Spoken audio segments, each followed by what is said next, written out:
Hello everyone, welcome to simple mindful moments. আমি সুদেশনা, আরও একটা নতুন ব্লগে তোমাদের ওয়েলকাম। সেদিন গিয়েছিলাম একটা আমার বান্ধবীর তার মাদার ইন লয়ের এক্সিবিশনে।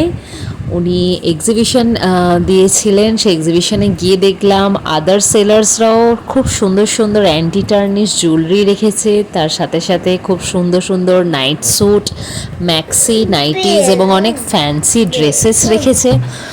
দেখে সত্যি খুব ভালো লাগছিল। তার সাথে ছিল নানান রকমের সুন্দর সুন্দর ডিজাইনের রাখি। রাখি তো খুব সামনেই এগিয়ে এলো। রাখিগুলো এক সে বাড়কর এক ডিজাইন কিন্তু। আর সেটার সাথে ছিল আর একটা কুর্তি কাউন্টার। সেখানে দারুণ দারুণ বলছিলেন উনি কট সেট আছে। উনিও নাইট স্যুট রেখেছিলেন। খুব সুন্দর সুন্দর ড্রেসেস ছিল আর কালারগুলো বেশ ভাইব্রেন্ট কালার কিন্তু। এছাড়াও ছিল টাপারওয়্যারের অনেক রকমের আইটেমস, যেমন ধরো টাপারওয়্যার বটল। আর ইনি হচ্ছেন আমার বান্ধবীর মাদার ইন ল, যিনি মোদি কেয়ারের প্রোডাক্টস রাখেন। এই যে উনি এখানে তামার বাসন, কাঁসারের বাসন, পেতলের বাসন, মানে নানান রকম বাসন আর কি। একটা বাসন দিয়ে উনি উদাহরণ দেখাচ্ছেন কিভাবে সেটা দৈনন্দিন ঘর মোছার যে বালতি, সেইটাতেও আমরা এক রকমের লিকুইড হয়, সেটা দিয়েও ঘর মুছলে ঘরের টাইলস কিংবা ধরো রান্নাঘরের যে টাইলস হয় সেগুলোও কিন্তু খুব চকচকে থাকে। ফ্যানও পরিষ্কার করা যাবে এই একটা লিকুইড দিয়ে। নানান রকম শোপিস পরিষ্কার করা যাবে এই একটা লিকুইড দিয়ে। উনি এখানে মেকআপ দিয়ে দেখাচ্ছেন, মানে একটা লিপস্টিক আর একটা কাজলের দাগ দিয়ে দেখাচ্ছেন যে সেগুলো কত সুন্দরভাবে এই লিকুইডটার দ্বারাই রিমুভ হয়ে যাচ্ছে। মানে এটা আর একটা লিকুইড দেখাচ্ছেন।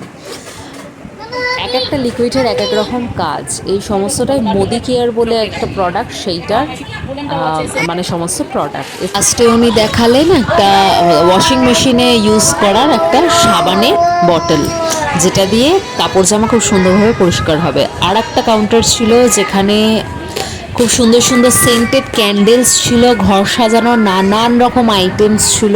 এই একটা আইটেম ছিল যেটা চা এবং বিস্কিটের মতন দেখতে, এটা একটা ছিল যেটা শ্যাম্পেনের মতন দেখতে। এগুলো সমস্তটাই কিন্তু সেন্টেড ক্যান্ডেল। এরপর বান্ধবীরা মিলে চলে গেছিলাম আমাদের সবথেকে প্রিয় জিনিস ফুচকা খেতে, এবং আমাদের কচি কাচাগুলোও আমাদের সাথে কিন্তু গিয়েছিল। দারুণ সন্ধে কাটালাম বান্ধবীদের সাথে। বাড়ি এসে ওই দিন বানিয়েছিলাম চিলি চিকেন আর ফ্রাইড রাইস। চিলি চিকেনটা দেখো আদা রসুন দিয়ে ম্যারিনেট করে রেখেছিলাম, আর একটু ভিনিগার দিয়েছিলাম, আর একটু সয়া সস। পেঁয়াজগুলো ডুমো ডুমো করে কেটে রেখেছি। প্রথমে শুকনো লঙ্কা আর মানে থেতো করা রসুন ফোড়নে দিয়ে, তারপর ডুমো ডুমো করা পেঁয়াজগুলো তেলের মধ্যে দিয়ে, তাতে ক্যাপসিকামগুলো দিয়ে নাড়াতে থাকছিলাম। হালকা লালচে একটা ভাব আসবে, এমন না যে কড়কড়ে ভাজা হবে। তার উপরে আমি দিয়ে দিই চিলি চিকেনের এই ম্যারিনেটেড চিকেনটা। তখনই একটা কিন্তু বেশ চাইনিজ গন্ধ বেরোয়। আর বানিয়ে রেখেছে একটা কর্নফ্লাওয়ারের স্লারি, সেটা কিন্তু একদম শেষে মিক্স করে দিই। স্বাদ মতো নুন চিনি দিয়ে তৈরি হয়ে যায়। এত ইজি একটা চিলি চিকেন ফ্রাইড রাইস তার সাথে বানিয়েছিলাম। রাতে করে নিলাম ভালোভাবে কিচেনটা ডিপ ক্লিন। কিচেন তো সাফ না করে আমি শুই না। চলো আজকের মতো ব্লগটা এখানেই শেষ করছি বন্ধুরা। ভালো লাগলে সাবস্ক্রাইব করে পাশে থেকো, লাইক করো এবং কমেন্ট করো। বাই।